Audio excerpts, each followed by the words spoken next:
Be a part of the best pro wrestling podcast today by supporting the Going In Raw Patreon. You can enjoy access to the live taping of the show, exclusive merchandise, and patron-only episodes, and so much more. Support Going In Raw today. Click the link in the description. This is the glorious one, Bobby Roode, and you're watching Going In Raw. Hey, Rhino, Steve here. And Larson. And welcome back to Going In Raw, the only pro wrestling podcast you need to be listening to right here at youtube.com/Steve and Larson, available wherever fine podcasts are. Be sure to hit that subscribe button, a little notify bell next to it if you're on YouTube. Make sure you're always getting your new Going In Raw content. We're also available wherever fine podcasts are. If you have a couple moments in your day and you want to help support Going In Raw in a completely free and easy way, hop on that podcast app, leave Going In Raw a rating or a review. It really, really does help boost the exposure of the show. A lot of you out there have been doing it because I've noticed our podcast numbers have been on the rise. Good. As of late. So that's really fantastic. Thank you very much. We are also available if you want to support Going In Raw in a fantastic money-based way, in a financial way. Yeah, man. Go to Patreon at patreon.com/Steve and Larson. We have a lot of great friendos out there right now watching this podcast as a live stream, 61 of them. Then we have a good little pre-show where we talk about subjects such as Flat Earth. Yeah. What else? LeBron James. GOAT, yes or no? Very huge topics that we're talking about. Yeah. What else? Pancakes, side dish or main attraction? That was like an epic conversation. What is the nature, like a real existential conversation about the nature of pizza? Yeah. What is pizza? What isn't pizza? What is pizza, really? This and so much more during the pre and post shows for our streams. We're also at Pro Wrestling Tees at prowrestlingtees.com/goinginraw. Hey, I have. Hold on a second. You want to pitch the to the Patreon? Where's the damn comic book again? We just had it out here yesterday. We just had it. Oh my goodness. Anyways, I got like 35 of these things that I need you to sign because I have to sign them too, and I'm going to be sending them out to a bunch of new patrons at the $20 mark. At the $20 mark, you get the Friendo Care Package, and that includes a comic book, and it includes. Look at this. Just today, somebody tweeted at us and asked, what kind of mood do you think they're in? Should they put up the Mecha Santa side of the poster or the top-notch super that's best always the correct answer. Side of the poster? In the next Friendo Care Package, we're going to have to do a Steve side and a Larson side. So yeah. Choose between us. In the Friendo Care Package, you also get these stickers here. A little Steve sticker, Larson sticker, and a signed postcard, and that comic book. I don't know where the hell I went to. That's around here somewhere. Well, that's weird. It was just here yesterday. Yeah, I don't get it. Oh, it's right here. Oh, is it over there? Yeah, I put it there. That's a my brand new adventure for Steve and Larson fans. That you can only find the pages of a comic book. All sorts of great stuff. Yeah, going keep that on with here. the other stuff. Oh, look at that. It's drawn by me. Great. It's all good stuff. You did a good job on that. Thanks. Appreciate it. So anyway, I don't know if I tell you that enough. You did a great job on that. Yeah, you told me that way too many times. Thank you. Well, I'm starting to think you're being sarcastic. It bears repeating, man. And yeah, Pro Wrestling Tees. We really need to get on more designs. I said we're gonna have 10 new ones by Mania, and that's I knew that wasn't gonna happen. Really close. Well, I like to have. It's good to have ambitions, positive attitude, and yes, ambitions. Exactly. No, that's all good stuff. Are you going through pay-per-views right now? No, not really. Okay. What are you looking at? Well, kind of that, but also kind of stuff for countout. Yeah, potentially. Oh, I got you. Okay. Anyways, let's bring up the notes for Raw. Did the thing seem just a little, just slightly off last night? So I don't know if it was it didn't seem like it was as smoothly produced as previous weeks. I'll say this: it felt really long, but I'm not going to say in like a slog manner. Yeah. But by the time half the show was over, I was like, "Gee whiz, when are they going to wrap this thing up?" It felt really long, and again, when you sit down to watch a 3-hour show, it could just be your own state of mind. Well, I mean, also that is a lot of time to dedicate to one program. Where you're it coming is a long from. show. I think here's part of the thing. They've been doing a lot of really long matches lately, and last night they didn't. That's true. And so we didn't get like a half hour, a big chunk of half hour just gone, missing from the broadcast thanks to a long match, or something that you could sort of digest in an easier bite. Perhaps. Yes. But I thought that, when you break down the show, I thought there wasn't a lot of wasted space. I thought there was a lot of good stuff going on. Yeah, there was a lot of good stuff. They fit a lot in there. We finally got to the Hardy compound. Yeah. We got that. Just a little bit. A little tease. Just a little bit. Little tease of it. Anyways, let's kick off at the... Oh, hold on a second. I got to do this real quick. The second week of February patrons. I have to shout outs. Every day this week, I got to give the shout outs for February.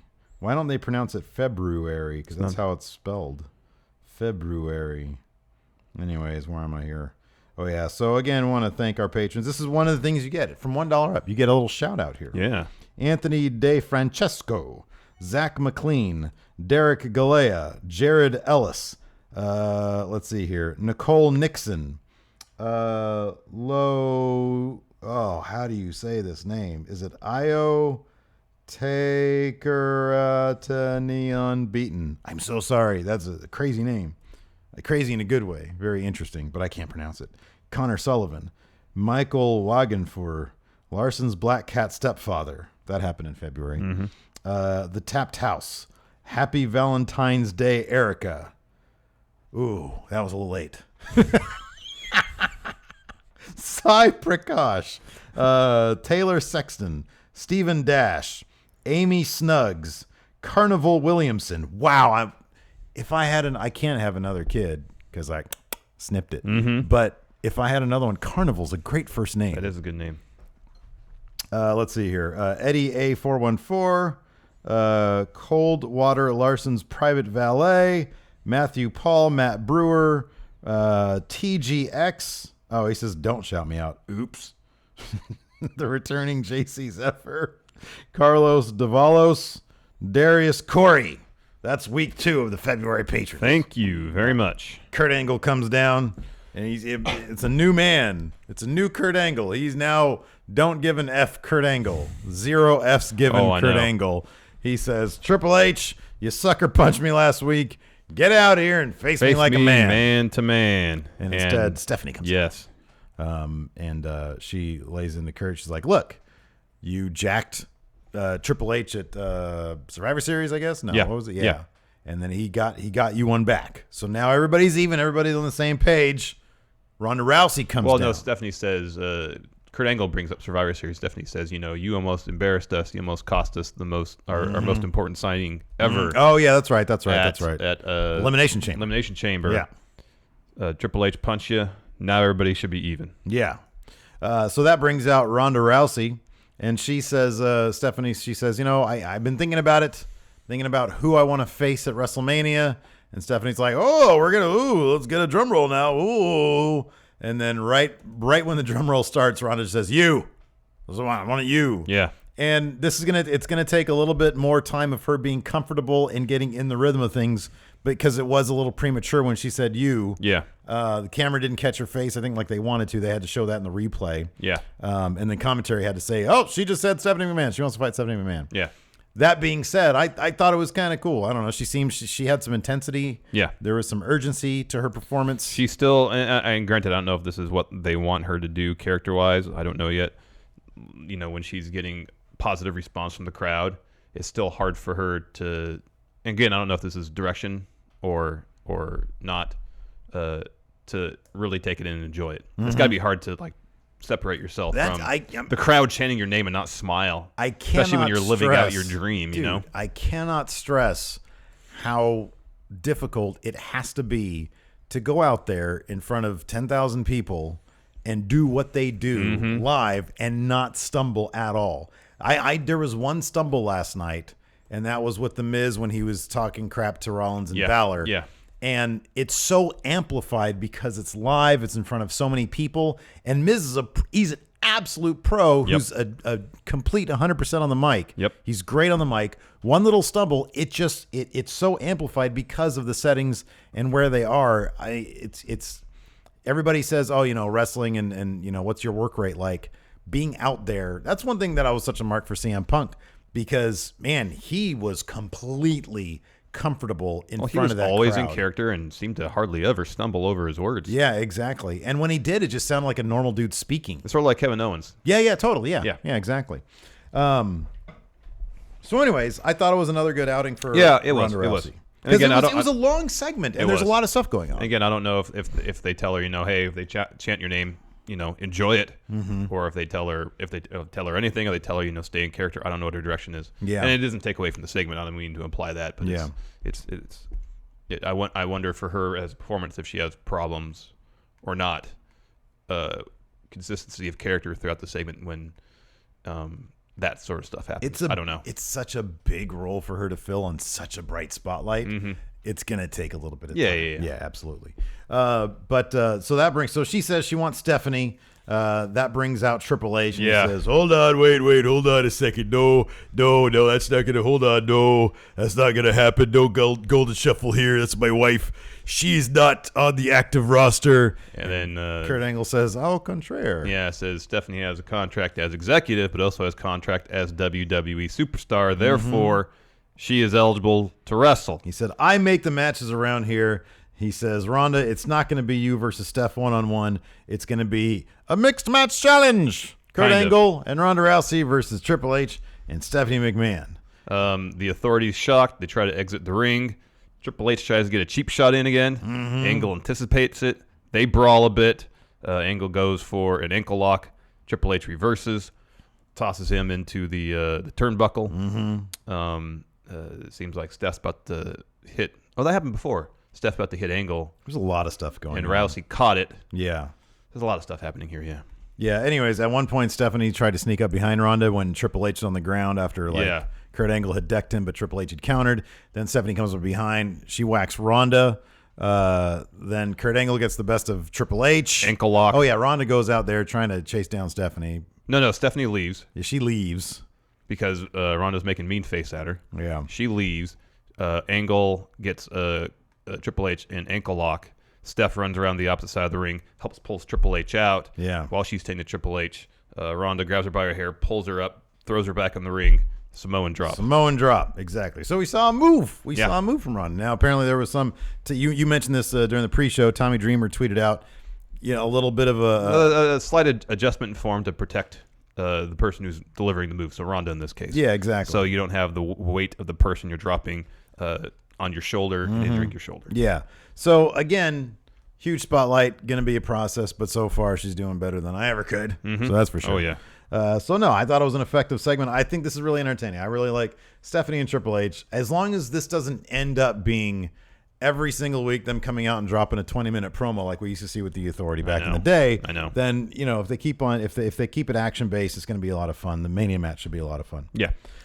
Next up, we had a really good match. Man, this was great. Asuka versus Nia Jax. This was a top 4 or 5 level pay-per-view quality match that we got from Nia Jax. Especially the story they told towards the end of the match was fantastic. So the majority of the match was Nia Jax overpowering Asuka. Yeah, firmly in control. And then Asuka, make a long story short, was able to get an arm lock, an arm bar. Yeah, she got an arm bar. Transitioned from that to a triangle. And she had that in for a while. Nia picked her up, power bombed her, but Asuka didn't let go of the hold. Nia sold the move really well. This whole bit. Nia again picks her up, does like a buckle bomb. Again, Asuka does not let go of the hold. A couple of those, yeah. And then finally Nia lifts her up, tries to do another power bomb onto the ropes. Asuka kind of springs off the ropes, transitions into armbar, which Nia ultimately tapped out. Yeah. And she was in that armbar forever. She was in for such a long time, and her tap out was so defeated. Yeah. Nia Jax's performance, I cannot say enough good things about Yes. it on Raw last night. It was fantastic. Because later on, we'll just cut to this now. Later on, we had Alexa Bliss backstage with Nia Jax, and Nia Jax is obviously feeling emotionally defeated from her match with Asuka. And Alexa was trying to give her. What's your read on Alexa's little pep talk? Well, I felt like Nia Jax? if you take it on at its surface, yeah, she was trying to maybe give her a pep talk, but also kind of felt like she was trying to break Nia Jax down. Yeah. She said, you can't give up. You can't give in. You can't seem weak because. But also, she was saying that, but also she'd say, your family might be embarrassed because you lost. You must feel horrible right now. And then it seemed like she was trying to vacillate between, kind of talking a little bit of trash. Well, it was a little bit. But then trying to use that as the impetus for a pep talk. Right, exactly. It was going back and forth. It was some tough love. And it was fantastic because the entire time the camera's just slowly zooming in on Nia, who starts to actually cry. It was a fantastic performance. I loved it. I thought it was too. so great. Me too. I thought it was really good. You just don't get to see stuff like that very often. So it'll be interesting to see if there's obviously something going on with the dynamic between Alexa and Nia, and has been for a while. I mean, feels like months ago that Nia was angling to get a title shot. Yeah. It never happened. So it'll be interesting to see if Alexa keeps on going this route with these kind of pep talks, and if it gets to the point where Nia says enough and attacks her, Whether that's before Mania or after, I don't know. Yeah. I mean, I said in the pre-show that if it is Asuka, Alexa, maybe they're setting up this storyline with Alexa and Nia, so Nia can maybe cost Alexa at Mania. Although I kind of want Asuka's win to be clean, but anyways, setting up for Alexa's story post-Mania against Nia, and then Asuka as women's champion can move on to something else. Because there's still the thought that Asuka might take on Charlotte at Mania. And, I mean, that's a possibility. I just really wonder what possible believable motivation they would have. Other than I want to take on the best. I mean, she could say I've beat Alexa Bliss before. She could say that. She could say I beat Alexa Bliss. The championship there wouldn't mean as much. You know, I beat Nia Jax. You know what? There's nobody else there really that I need to prove myself against. I've beaten everybody, but I've never beaten you. That, I mean, if it's written properly, that the seed of that motivation could be enough. But at the same time, if you've already beaten Alexa Bliss, you know you can beat her. I mean, that seems like a gimme. Yeah, I know. And Raw's the best show. But you know, if Asuka's all about the competition aspect of things and not necessarily the title, then I think that could be. I mean, and say what you will about SmackDown's creative, it's largely not been very good lately. But if the focus going forward of the women's division is going to be Ronda Rousey, it might benefit Asuka to move to SmackDown. No, I agree with that. Although I think she's going to be entrenched in the Stephanie thing for probably a while. Yeah, it's going to be a while. I would be surprised if it stopped at Mania. No, I don't think it will. But you know, who knows how long it's going to take before titles get involved. Yeah, no, I agree. Although they repeated last night, they said part of Ronda Rousey's contract was she got to pick her Mania opponent, but it wasn't going to be a champion. So they made it clear for the second time that there'd be no championship opportunities for Rousey in the near future. Yeah. And by that I mean Mania. Yeah, exactly. So after that we had the Revival. Say yeah. Versus Thebar. If Revival picked up the win, they would get a title shot at Mania, so I was expecting them to win. Yeah, me too, and they did not win. No, they didn't. Cesaro ended up getting the pin on Dawson after a neutralizer. It was a fun match. I'd actually really like to see these guys. It didn't seem as crisp as I was hoping for. No, they each team has their own distinct chemistry. I think the Revival and the Bar both work best when they've had so many repetitions with their opponents. Yes. Because they can be very crisp once they're in that rhythm. That comfort area. Probably just takes a little while, you know. Comfort we zone. saw how many times we see Revival versus Variations on the Shield and Jason Jordan. Yeah. A lot. I'm sorry. The Bar. The Bar. And it was good stuff, yeah. And you know, the second half of those matches were freaking same amazing. With the Thebar and the Hardys. Yeah. They had a ton of matches against each other. Yeah, exactly. So yeah, I don't know. I mean, they could find a way to get the Revival back in, but let's mention this Wrestling Inc. News bit about the Bar, with reports going around that Thebar will face a tag team at Mania that is not currently a tag team. No other details. Well, this kind of makes sense because their thing right now is we're clearing everybody out. We don't have an opponent for Mania. So obviously the Revival seem like one, but then, you know, just sort of sticking them in a match and, if they win, they'll go on. That wouldn't be enough. They need like a big, you know, crashing their party type thing. So it doesn't surprise me that when I saw this presentation of the Revival, okay, it's not going to be them. There's some indication that the Ultimate Deletion is going to be happening prior to Mania, which is a bummer. That should have been a Mania thing. I know. And that Bray and Matt might come out as tag team partners out of that. I have no idea how much validity there is to that. But that would be interesting, I guess. Yeah, and that would be a team that's currently not a team to take on Thebar. Yeah. And then that would probably leave Jeff with like a singles push once he comes back, maybe. I don't know. But they'd be kind of following the storyline of Final Deletion, where Matt and Jeff were at odds. Final Deletion, Jeff picked up the win, and then shortly after that, they reunited as a tag team. Yeah. Which, of course, led to Tag Team Apocalypto. Alex C. here in chat said Braun and Elias. That'd be great. That would be great. After that, we had a John Cena promo. Boy, he was there to sell Fastlane. That's what he was there to do. Oh, man. I will win that match, and I will. And AJ Styles, what you have to do is invoke your rematch. Hold on, John.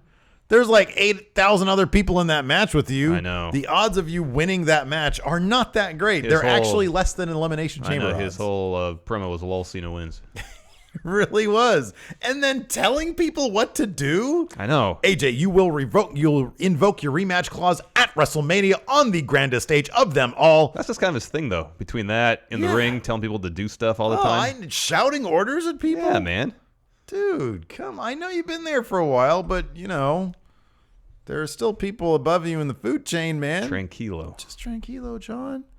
You need to get, he's immediately moved. What do championship teams always say they never do? Never look past your next opponent. Yeah. Take each game one game at a time. And he's already moving past Fastlane looking into at Mania, man. What is that? John, listen. Fastlane is a big fat stinker of a pay-per-view coming up. You're not going to break the record at Fastlane. If I do break the record, it would make a B-level pay-per-view, A-level pay-per-view. John, listen, I don't even know whose voice I'm doing right now. You're doing Steve. I get to talk to John Cena. Anyways, Goldust shows up then. Yeah, and he had his own long, meandering, not exactly clear promo apart from saying that he's going to ruin John Cena's WrestleMania dream. I still don't know how that's going to happen, just because if he were to beat him on Raw, that wouldn't do anything. He'd still be in the match at Fastlane. Yeah, but if he were to win, he would still be WWE champion. Goldust isn't going to show up on Fastlane and interfere and cost John Cena the match. It was confusing, but I really loved his promo because I just try to cherish every Goldust moment. Oh, me too. I like Goldust a lot. And he comes out there and he quotes "On the Waterfront." Yeah, I love that. That was great. Yeah, but yeah, it was confusing. It was weird. People in the crowd were like, "What is going on here?" Even Cena. Yeah, he was like, "What?" So anyway, yeah, Goldust ended up sucker punching John Cena. Yeah, that led to a match. Cena won with an AA. Yeah, so he'll be. That result was never in doubt. He'll be showing up on SmackDown tonight to tell AJ Styles, I guess, what to do again. He should just deliver the same exact promo. Exactly, yeah, word. But for this word. time, when he said it during his promo, was like, I can't do this on SmackDown because I'll have 5 other guys trying to interrupt me. Mm-hmm. Instead, he just had Goldust interrupt him. Yeah, he had one guy. Next, Kurt Angle and Elias backstage. Elias is trying to get out of his Symphony of Destruction match later in the evening. It's Braun Strowman. Kurt Angle said, nope. He said, nope, not going to happen. Not going to happen. He said, okay, I'll consider it. Thank you, Kurt. I've considered it. No. I'm not canceling the match. Elias. Oh, man. Next up, we had Bayley versus Mandy Rose right before the match went down. Oh, yeah, but there's a Bayley interview here where she was talking about being friends with Sasha Banks or something like that. I liked it. It was an in-ring interview, yeah. She's saying, look, man, I get that it's every woman for themselves in these various matches that Sasha has screwed me over in, but, I'm not a pushover, man. And then she was interrupted by Absolution's music. Yeah, Paige said some really mean things. Yeah, she man. said, Bayley, you're just a kid. Well, she was saying stuff like there's strength in numbers. You need to have somebody to have your back. Yes. And that's us. Okay match. Bayley wins by roll-up. Mm-hmm. Absolution comes in afterwards, attacks Bayley. Sasha runs out, makes a save. Sasha offers a hug to Bayley. She did this. Yeah. Bayley pushes past her, walks out of the ring. I loved it. I thought it was great. I don't think we're going to get this match that we all want to see, though, man. I don't think we're going to get it. I think they want to push Absolution. I think Bayley versus Sasha would be so much freaking box office. I would love that match. It'd be so great. But I really think this is going to... You know how the WWE is. There's only 3 weeks left. They don't really do like the really cool thing. They do kind of the little bit lame thing. Which is, we want them to be friends. So because pulling the trigger on like a heel Sasha... Maybe they'll actually do that at Mania during that match if it's a tag match. Mm-hmm.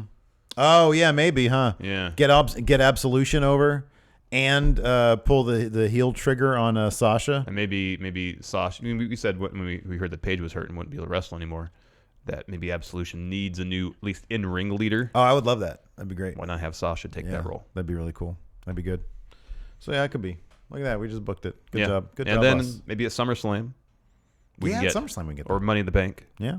Get Sasha versus Bayley. Well, one of the stories within the Money in the Bank women's match could be Sasha Bayley. There you go. Ooh, that's it. Look at that. There was news that broke. We'll talk about this now because it's a brief little news item. There was news that broke yesterday after we did yesterday's Dirt Sheet, the Monday news show, that Money in the Bank, both the Money in the Bank ladder matches, are going to be cross promotional. Mm-hmm. So I'd assume three members of each brand in the ladder matches. First time ever. That's great. Yeah, that is great. A bunch of little things dropped yesterday, like little things. Like 205, this is actually a little thing, but 205 Live, apparently they're getting tag team titles. Yeah, man, that's cool. They're getting a tag division. That's awesome. That's really cool. Give them something to do. Let's see here. Next. Braun iPhone promo. Oh, next we had the Nia Jax Alexa. Oh, sorry. We already talked about that, though. Yeah. It's good. Braun iPhone promo. Why? I did not see this. Oh, one. he's awesome. Okay. He's the best. Trying to remember what. There's a lot of words. Okay. I mean, like on the screen, they did that stuff again. I'm glad I Stopped missed doing it. Just being But the promo was great. just annoying. Talk about get these hands. these hands. Anyways, that led to the Symphony of Destruction match. Man, I was impressed by Elias's musicmanship. So, what did I tell you? I'm telling you, man. I said this for ages. More this so guy. his piano playing. Yeah.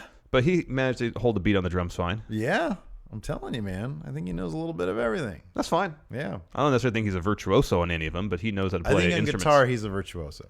I think he is. I think he knows how to come off like he's not, though. I think he's that good. I don't know if he's that. He's good. He's Because pretty good. it's funnier for him No, to I agree. kind of know how to play. Yeah. I mean, I thought in NXT it was funny of him to seem like he barely knew how to play because that's what it was. Yeah. So I think he's good. Virtuoso, I'm not sure about that. I don't know, man. We have all the evidence in the world to suggest. I mean, I can carry a beat on the drums. I we can go. play some chords on the piano, and Here I we can go. handle myself okay on the guitar. But I wouldn't consider myself a virtuoso by any stretch of the like imagination. that. It doesn't have to be a me See, versus him no, it's thing. not that. It's me who actually knows how to play an instrument or two versus you who knows how to play zero. Okay, no. The difference is this: Jerry Lawler is a Norman Rockwell-esque artist. If he was never a wrestler, oh my God, this guy would be a national treasure for his artwork alone. Yeah. It's insane. Yeah, no. I like to draw. Yeah. I'm a bucket of assholes compared to him. You need to admit that you're probably a bucket of assholes compared to Elias. I don't know that. I haven't seen the evidence His to suggest best? that. You haven't seen his best? Yeah.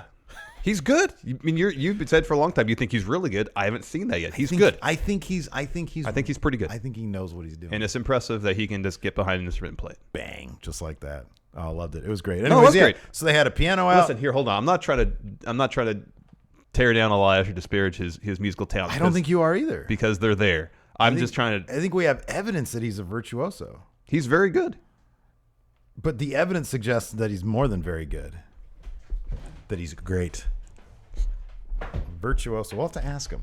We need to get an interview with Elias. I mean, if he sat down on the piano and played like some Bach, then I would agree with you. Right. Yeah, but that's the thing. That's not his character. I understand that. But I think you have to be a virtuoso in order to play the character who's just decent. I don't know about that. I think you do. You could just actually in be decent. front of that many people. I think you could just actually be decent. Oh, I don't know. Because you're just decent. I don't think you can go out there and be just decent on a piano in front of 10,000 people. I think you'd be a mess. I think that'd be more a matter of experience being in front of that crowd on a regular basis, which he has, and I do not. Anyways, there was a piano out there, 3 guitars like propped up, a double bass, and a small drum set. and a little drum kit right there. He comes out, cuts a great promo. They're giving him so much time on the mic where he shows off his skills behind each of these instruments. Yeah. It was great. He starts singing a song on his guitar as he's walking down the ramp, and he says, I want a proper entrance. So they dim the lights. They do the spotlight. You hear, ladies and gentlemen, Elias. Yeah. And then they're like, where is he? Lights come up. Where'd he go? He's not there. He's running away. Running through the crowd. He runs through the crowd. He gets backstage. He goes to the car garage thing. He gets in a car. He tries to back up, and he looks behind him, and his car's not going anywhere because Braun is holding his car up as the wheels are spinning. Yeah. What's chat saying that you're cracking No, up I'm trying to put myself over. No, I love when you do that. I'm not trying to put myself over. I'm just trying to have an argument with you to fill time on the show. No, man. We're at this. This is the point of the show. We're having conversations. Yeah, exactly. Oh man. Anyways, Elias freaks out. He gets out of there. Braun puts the car down. He gives chase. The chase is on. They come out to the ramp. Braun destroys Elias. They get back to the ring. Elias gets his licks in a little bit. No, not a little bit. There was a good chunk of match where he was, murdering Braun with all those instruments and stuff. Well, or at he hit least him with in the the back guitar. with a guitar, yeah. And then he was beating up best he could. Yeah. I thought they tried to go for a Elias as strong as pinfall. possible. Yeah, they did. Tries to go for a pinfall. Braun kicks out. They fight up towards the ramp some more. Braun destroys a bass again over Elias, and then he tosses him under the piano, bangs out some notes. That was great. And then lifts up the piano like there's a leg that seemed like it was foldable on the front of it, and then drop the piano on top of Elias. Then he moves the piano and pins him. Well, he like chucks it off. Because it became, Kurt earlier called it a false count anywhere match. The great thing is during the entire match, Corey Graves was dropping Megadeth reference after Megadeth reference. It was fantastic. It was awesome. And then at the end, he even said, if that wasn't enough to get me some free Megadeth tickets, I don't know what is. That was awesome. But I don't think he ever used the phrase sweating bullets, did he? I don't know. I just caught I just caught at the end, and then people on Twitter were mentioning. No, I caught several of them, but I don't remember sweating bullets. Oh, I loved it. Well, wasn't Sweating Bullets just a Mustaine solo? No, that was a Megadeth song. Was it? I believe I thought that was just a Dave Mustaine thing. I mean, he is the front man for Megadeth. Well, I get that. I'm just saying. Yeah, Megadeth. Was it? Yeah. Okay. Well, Hello, me. It's me again. I know the song. It's like the only song that I really know. Oh, yeah. Look at that. Okay. Sweating Bullets. Yep. Next up, we had Bray Wyatt versus Rhino. I wonder who won this match. Bray Wyatt did with Sister Abigail and dropped a promo afterwards, then calling out Matt Hardy. He wanted him to show up in the ring. Instead, we got Matt Hardy on Titantron. Mm-hmm. He challenged Bray Wyatt to a match at the only place that the Great War could really take place, the Hardy Compound. Crowd popped big when he said the Hardy Compound. And then, of course, we get a bunch of great shots of the Hardy Compound. We get Skarsgård, dilapidated boat. That was in there. We got Vanguard 1. Yeah, Vanguard 1. Yeah. No Senior Benjamin, though. No. Rebby claims on Twitter that she shot a bunch of that stuff. On, like last Tuesday, Yeah, I love it. Yeah. I love it. I don't want professionals out there, man. I want Rebby. Whoever did it the first time, Borash, whoever, to do it this time. Yes. It was great. It was fantastic. I loved it. So, yeah, we're going to get the ultimate deletion at some point. Yeah. Rumor has it it's going to be before Mania. I really think that's a waste. I really want that. Yeah, I want it to be at Mania. But maybe they want Mania to actually all take place in the stadium. Yeah, probably. Next up. I mean, they saw how it went at when we were at House of Horrors. House of Horrors, yeah. But still, that's arena. That's where Raw is going to take place. Not the same arena, but at an arena. I know, but you don't want to risk a crowd dying. You've got 7-8 hours of content. They're going to be dead no matter what. Yeah. Next up, the Mizzies. Dora did the editing for those video package. And he's wildly entertaining. Wow. This was great. The only thing it was missing was people repeating lines in slow-mo. Like when Angle and Miz were going back and forth. Nothing? Nothing. That should have been the thing, yeah. With a zoom in. Yeah.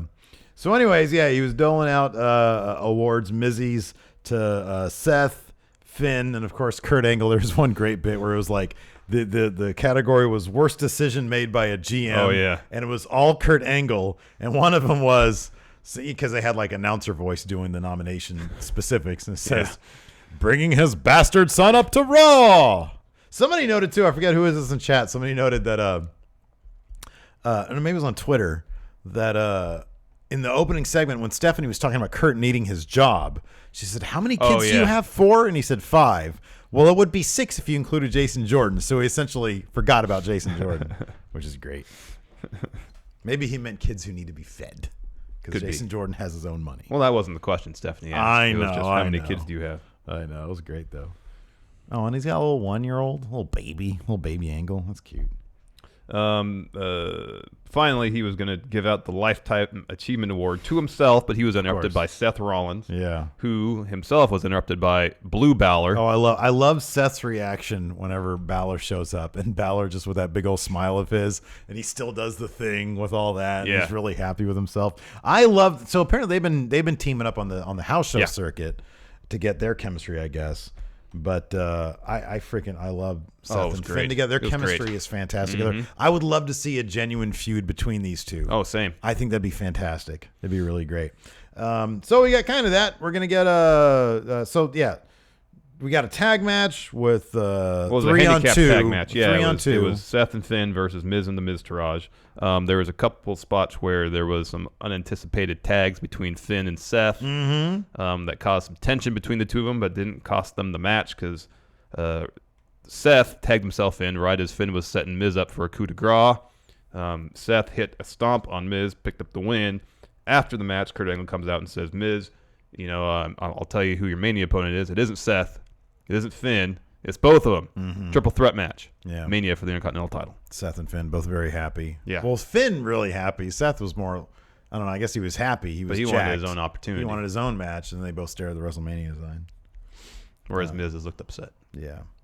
But yeah, no, that's gonna be a hell of a match. Mm-hmm. I don't know who comes out of it, but it wouldn't surprise me if Miz retained. Yeah, that's kind of my feeling too. He made a point last night of saying that he was only 55 days away from breaking Pedro Morales' record. Mm-hmm. Yeah. So if there's enough infighting between Seth and Finn, Miz can capitalize on that, retain, and then next pay-per-view probably drop it to one of them. Man, I'd love to see that title on Finn. Yeah, man. Ooh, I'd love to see. He should get the strap blue. I know. Blue Balor. Yeah. Intercontinental Champion. Burgundy strap. Yeah. Ooh. Just whatever colored tights he has. Mm-hmm. Matching strap. So wait, how tall is Finn supposed to be? 5'10". Man, when he was next to Seth, they really seemed. I think Seth is about 6'1". I thought I read that he's 6'2", maybe Or he's 6'2", could be 6'2". But man, they seem like Finn. There's not really that much of a difference. I feel like. I mean, Seth is taller, noticeably, but not dramatically. Yeah, right. It's weird. Anyways, next up we had like a 20-minute Paul Heyman promo. Apparently, like on the East Coast, they cut to Unsolved, the Tupac Biggie thing. Oh, when he first took his first break, and then went back to him. I think. No, I think it was before he even came out, because he came out at 11 o'clock. Yeah, and so according to like some Twitter and some people were saying that I saw that. Yeah, that it was cut away. Back to it. Oh, gotcha. Because people were very. Because there was at one point where he delivered the first half of his promo, and then he the stopped. Mic, Yeah, I thought like the he was same leaving. thing. Maybe they thought they. But they when I cut looked then. at it, they were like, "Yeah, no. Apparently, it was before it even came out. Whatever, just happens." USA is doing their own negotiating with seems like their hardball negotiations. Anyways, I thought this promo could have been half the time that it was, because man, he delivered a pretty effective first promo saying, nobody bitched about the Undertaker when he shows up only one day a year. Undertaker's not holding up a title, dude. Yeah, no. He's also like 50-something years old. I know, exactly. And I don't know, it was just a really, really long-winded promo. I thought the first half was effective.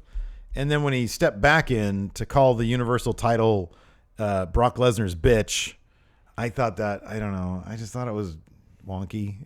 And just, if he had, I was okay, I guess, with the sentiment. But like, if he had included that within the first promo, I thought both promos just should have been smashed into one. Yeah. And made one shorter promo, because God, he just talks and talks and talks these days. No, it definitely would have benefited from being much shorter. Yeah. And then Roman comes out. And Paul says that Roman, you want Brock, he'll be here next week. Yeah. So Roman comes out and essentially says, make sure, he says Brock really is a little bitch, isn't he? He sends you out instead of himself. I just want to talk to him like a man. The people here, they want him here. They want him to want to be here. Yeah. And tell him next week when he does show up to not put on his promo clothes, which is just a t-shirt and like sweatpants. Yeah, put on fighting clothes. So it's his shorts. Yeah, he's gonna be wearing his promo clothes if he shows up at all. My only complaint about it, because I thought it was Roman doing what he can do. Yeah, we've seen Roman going outside of what he can do and being very successful at it. When Samoa Joe would get up in Heyman's face, was so great. Oh, I liked when Roman came in the ring though and told Heyman to pick up that belt. I really liked that. I really liked that. That was really good. I thought that he could have escalated that line of he drama. He didn't get into Heyman's face to the same degree that Joe did, but he doesn't need to. But he was pushing There's too much space. He was pushing on Heyman's comfort zone a little bit because Heyman was stepping away. Yeah, he was. Heyman was doing a good job. I just felt like Roman should have made it a bit more uncomfortable. Yeah. There should have been a bit more bass in his voice. I don't have any water. Yeah, what'd you do that for? Forgot my hydro. Because I got to do too much stuff around here, man. You're just sitting here dinking. Well, if you want me, with if you need help with something, then ask for help. I'd rather do it I'd rather be a martyr. I'd rather do it all That's the myself. thing, then complain about it. Then say, hey, Larson, can you press this button for me? Can you plug this cord in for me? Because half the time I'm over here, what do you need me to do? Don't worry about it. I got it. You need to reach for the brass ring. I mean, I'm offering to help. I know. I appreciate it. I'm just giving you shit. So anyways, that closed the show. I thought it was decent. I thought it could have been it was effective. It bit may not more have been dramatic, but it was effective in telling the story they're trying to Roman's a top guy. I'm going to hold him to top guy standards. Yeah. Well, he didn't go out there and embarrass himself. He did what he did well. I didn't say he did. I'm just saying it was a double, not a home run. Well, you don't need a home run every time, Steve. I like to aim high, man. Well, here's Stop the thing. If it's all, I'm trying to fill out the show, damn it. We don't need to fill out the show. We have plenty of time. I'm trying to have conversation. Can't see it. It's about a half hour. Anyways, Mike, if mean, yeah, home runs are fun, but sometimes you want to see some teams string together some hits and score runs that way. Fine. Using the baseball metaphor. Then give me a triple then. Can we agree that he could have hit a triple? Yeah, but sometimes a double's fine because maybe next week he'll hit a single and then hit a home run after that, and it's a 3-run home run. More RBIs. All right, let's answer some questions. All right. I'm done with this. Unretired Dwayne Nix. So that Samoan drop was not the prettiest looking thing at all from Ronda. With that being said, on a scale of 1 to 10, what's the possibility that Ronda legit hurt Stephanie at Mania? 0. They're not going to have her go outside her comfort zone. I mean, according to Tommy Dreamer's critique of the move, is based on how Ronda delivered, it was more a possibility that Ronda would hurt herself. Yeah. Versus Stephanie. Jonathan Reiner, power rank other fun gimmick matches Elias and Strowman can have. How about I have an idea. You know those giant Hulk foam hands? Yeah. Put those on a pole. A Get These Hands match. Get those hands match, yeah. Hands. Well, they're both musically inclined. We saw, again, Braun exercising his piano fingers last night, doing a fantastic job. Yes. That's more in the line of what I could do. Dun, dun, dun, Yeah. dun. Really, all I can do is play like 3 Radiohead songs. And a couple Beatles songs, yeah, but you do them well. It bugs the crap out of me, though, because my father-in-law, he's a hell of a piano player. And they have a piano at his house, and when I take Alabama over there, he'll get on there and like we're at the freaking Gem Saloon or something. Oh man, I'm like, I wish I could do that. See, Am I too old to take lessons? No, we have a piano, but we don't have room for it, so it's in storage right now. Oh man, yeah. Because our house we were renting when we first moved back, we had the piano in the entry, and I'd play whenever I got a chance. I need to learn. It seems so satisfying. It is. like it's a lot very of fun. satisfying Once you know thing. how the notes are laid out and how those form chords and stuff, it's just practice from there. TGX. So, as a Megadeth fan, I found amusing that tonight's Raw featured the Symphony of Destruction match, which, in case you didn't know, is one of Megadeth's most famous songs. So, with that said, name some other rock metal songs that would make a good name for a wrestling match. Well, they literally did the Unforgiven pay-per-view, huh? Yeah. Master of Puppets match. That'd be cool. But what would be this? I don't know. You just bust some puppets out. That'd be kind of weird. Trying to think of some other Sweating Bullets match, and like they turn off the AC in the arena. It's in a sauna. Yeah, there you go. Trying to think of some other metal songs. That would be applicable. It shouldn't be that hard for us. Yeah, it really shouldn't be that difficult, man. I mean, I know my music. I'm going through some other Metallica songs. All I know is like their post Black Album stuff. Their early stuff. I don't really know a lot of their Sweating Bullets. Trying to think of like some other metal songs, not necessarily Metallica. I don't know, man. I feel like okay. And all the ones I'm thinking of are not really. Give me an Anthrax song. I'm looking on my phone right now. Oh, okay. This question's bugging the crap out of me. Yeah, me too. Bring the noise. Well, the Public Enemy. Yeah. Collab. Let's see. Breathing Lightning. What can you do with that? Not much. Undertaker would have to be involved. Yeah, there you go. Anyways, move on. We laid a fart on that question. Yeah, we did. Hold on. Go continue, and I'll come back. All right. Ayo Worm, scale of 1 to 10. Will Asuka face Bliss at Mania? I think so. Oh, Fade to Black. Oh, there you Fade go. to Black match. So like Aleister Black versus somebody is like a KO match. No. There you go. Okay, yeah, KO match like that. But I was thinking more literal.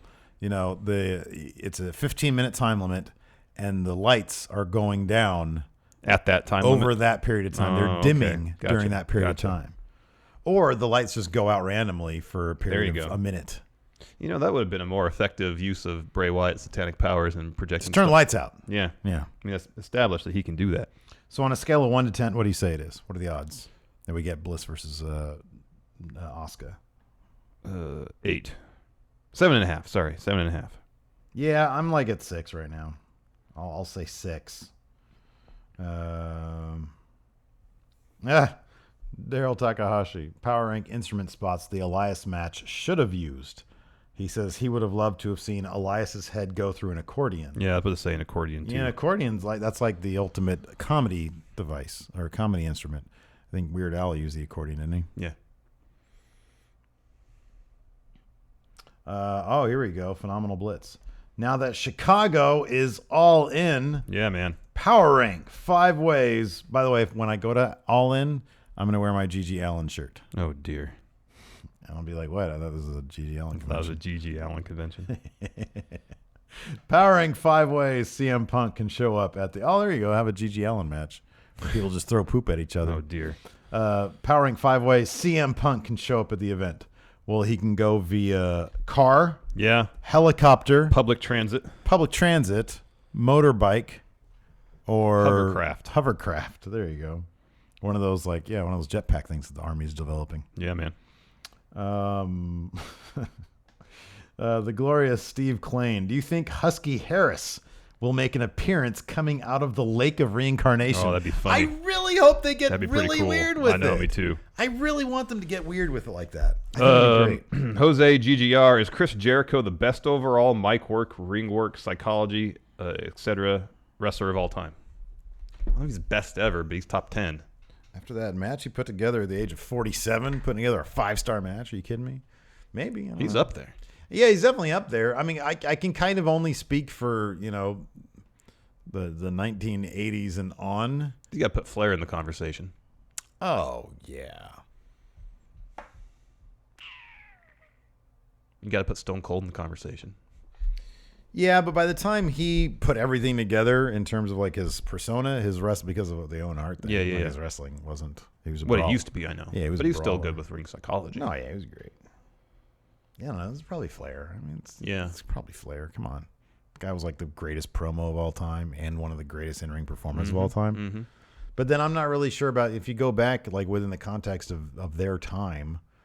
You got guys like the original Nature Boy. Mm-hmm. I think he did a lot of cool stuff. Mm-hmm.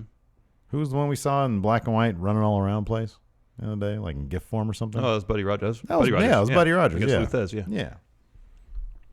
Really like he was about to fall over Right. Exactly. while he was running any moment. Yeah. Let's see here.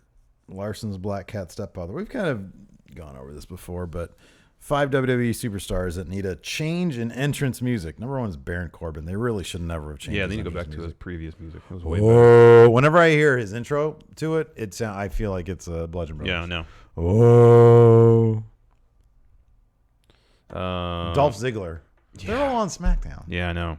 The cat Daryl Takahashi was the being the elite drug-free bear, a way to symbolize CM Punk's return at All In. Oh, there you go. And Code Diesel says the drug-free bear turns out to be Punk at the show. Yeah, that's what I'm thinking, man. That'd be cool. That'd be great.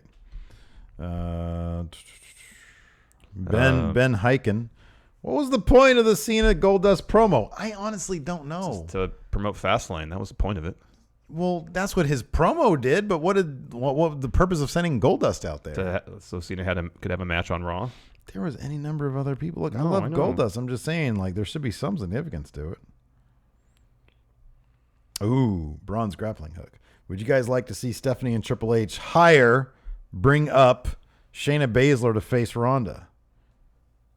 Shayna could only be doing it for the money, and Ronda says she lost her love for that. I don't care about all that, but yeah, I'd love that'd be that. great. That'd be a great way to bring her up. It's a creative way to bring her up.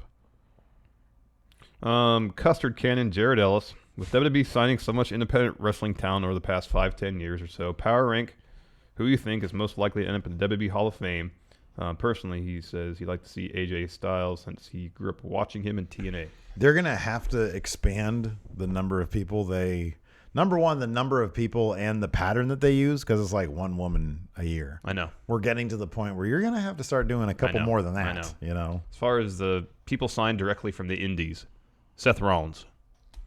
I think of everybody that's kind of fit that mold within the last 5-10 years of, wrestling the indies, being huge in, say, Ring of Honor, and then coming over to WWE. I don't know this for sure, but Seth Rollins seems like he's had the most success in terms of titles. Him and Kevin Owens. Him and Kevin Owens, yeah. I was going to say Kevin, yeah. AJ had a slightly different path because I don't really consider TNA indies nor New Japan. Yeah. I know AJ spent some time in Ring of Honor. Also, you got to say Daniel Bryan. Mm-hmm. So I would say Daniel Bryan, Seth Rollins, Kevin Owens are shoo-ins. Mm-hmm. Yeah, I'd say that for sure. AJ's a shoe-in, I think, too, but that's for not just what he's done in WWE. It has to be for the culmination of his career because he's done a lot of awesome stuff all over the world. Absolutely. Who else? Yeah, I think those would be the top 3 or 4 that come to mind. Yeah. Right now. But obviously we have plenty of time. Oh, Keegan Green also had a similar question at TGX's with the songs that could be as stipulation matches. So just wanted to give a shout out there. Embryonic Reflection. Which wrestlers are terrible drivers? He says he feels Scott Steiner is a terrible driver. That wouldn't surprise me. He's probably all full of road rage. Yeah. Who would be a terrible driver? I haven't watched enough of has there been any like notoriously terrible drivers on the, what do they call it? Ride along? Ride along? I don't know. I don't recall. Who had the story on one of those animated things where I think it was Classy Freddie Blassie was like a nightmare driver? Oh, really? Yeah, I forget who. I was trying to think was of telling that story. Of backstage bits where someone was in a car and ran someone over. Rikishi. Yeah, Rikishi. It was yeah, Rikishi. Yeah, Rikishi. That's right. Yeah, terrible driver. CM Punk finds it insulting. Power rank things that Vince McMahon wants in the ultimate deletion. He says, number 1, a koala imbued with the soul of Kevin Dunn. I don't know what that means. That means either.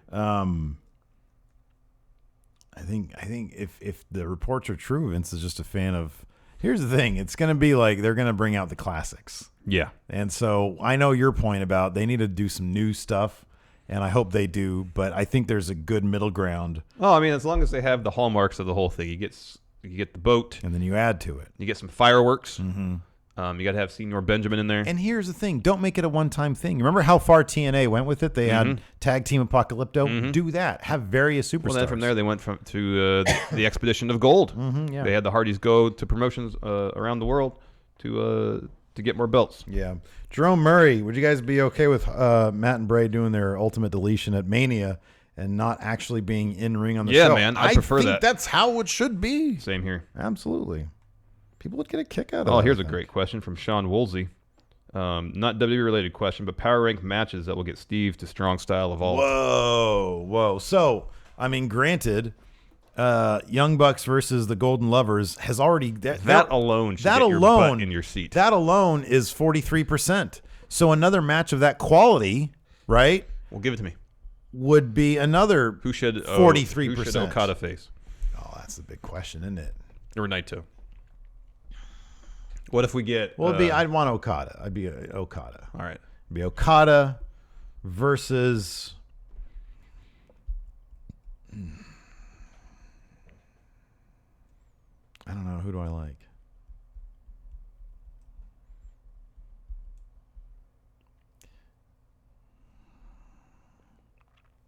Who's Cody fighting? Do we know who Cody's fighting? No. Is Cody going to be... He's got to be a strong style. Yeah, I'd assume he'd be there. Okay. Cody versus... Man, I'm trying to think. I don't know. Let me take a look at the roster here. So right now, matches that we know. Give me some ideas. For sure. What about Will Ospreay defending his junior heavyweight title against? Okay, Will Ospreay versus. I don't know. I feel like didn't we already see him against the Ticking Time Bomb like a couple times, a bunch of times? But I'd see that again. That's a great match. I'd watch that again. I'll watch that match a million times. That's worth 20%. Okay, right there. But I don't know if Will Ospreay is going to be there, then that Will Ospreay alone is like a good 19%. Yeah. So right there, you got me at like 60%. 63. Yeah. Man, it'll be fun to see. I don't know. There's too many possibilities. There's a lot. There's too many possibilities. There's a lot. What if Jericho Naito was announced? Yeah, that's a good 20% too. Okay, so you take Ospreay there. That's 20% plus that match 20%. That's 83%. Yeah. So chances are I'm going. Yeah. But they have to make the matches. Right now, chances are you're going anyways. They have to make the matches. Let's see here.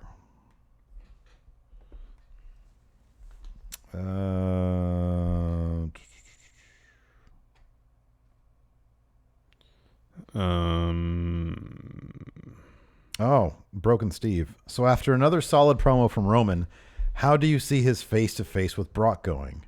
I think it's going to be good, man. I think it's going to be really good. How do you think that's going to go next week? It's a coin flip if Brock shows up. If he's even going to be there, right? I kind of hope he's not. Yeah, I know. Me too. I know. What did they say it was? Oh, it's from Detroit next week? Mm-hmm. I think I read that he He was announced to be there before even last night. Like he was Okay, well, he was to announced to be in Anaheim too before the show, and I know. showed. I don't know. I think they're gonna. I think here's how I think it'll go if he shows up, which I'm kind of with you. Kind of hope he doesn't. He's super obnoxious about whatever it is he's doing. You know what I mean? He's got to be like completely apathetic to 1,000% anything other than because I'm buying paycheck. into this whole thing. Mm-hmm. I really love the angle. I think it's great. Same here. Co-Diesel, scale 1 to 10, will Triple H win another WrestleMania match? So 1 yes. Oh, wait, sorry. 1 no, 10 yes. His team is not picking up the win at Mania this year. No, that might be all my confidence points. Yeah, that's the lock. Probably all Rousey's my making points. Stephanie tap to an armbar. That's the finish of the match. That's the finish of the match. I'd say never say never. He has to have at least on a scale of 1 to 10. 1 is no. He has to have at least a 3. Yeah. At least a 3. Maybe his last Mania match, he'll pick up a win. Yeah. He's got to have one more. He has to have one final match. Yeah. And then he'll pick up the win there. We haven't seen the last of the Golden Shuffle. The Golden Shuffle, listen, announced here, best wrestler, me. Triple H the game, Paul Levesque. Call me what you want, but I'm the best.